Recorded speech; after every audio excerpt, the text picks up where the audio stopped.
Good morning everyone. তো আজকে তোমাদের দেখাবো যে বরফের মধ্যেও বাচ্চারা কি করে স্কুলে যায়। তো এখন বাজে আমাদের এখানে সকাল 8টা। আর এই যে আমি ওকে নিয়ে বেরিয়ে পড়েছি স্কুলের জন্য। একদম বরফের গ্লাভস পরিয়ে একদম সব কিছু ওদের নিয়ে বেরোতে হয়। তো এই যে বরফের মধ্যে আবার দৌড়ে চলে যাচ্ছে। আর কিছুক্ষণ পর গাড়ি এসে রাস্তাটা আবার ক্লিন করে যাবে।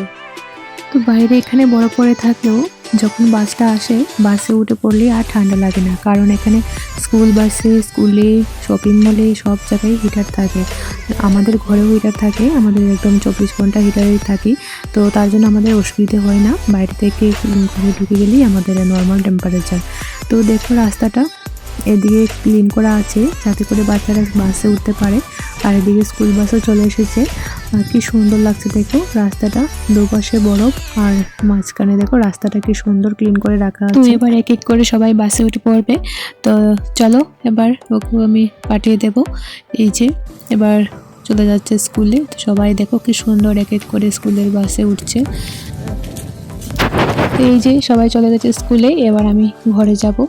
আর মনে হয় কিছুক্ষণ বাইরে হাঁটি, কিন্তু এত ঠান্ডা বাইরে কিছুক্ষণ হাঁটার মতো এখন আর সিচুয়েশন নেই। এই গাছটা দেখো কি সুন্দর একদম বরফে একদম ঢেকে আছে।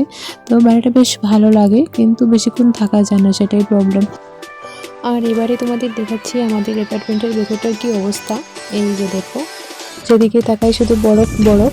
তো খুব ভালো লাগে, কিন্তু ওয়েদারটা দেখো এরকম একদম মেঘ করে আছে।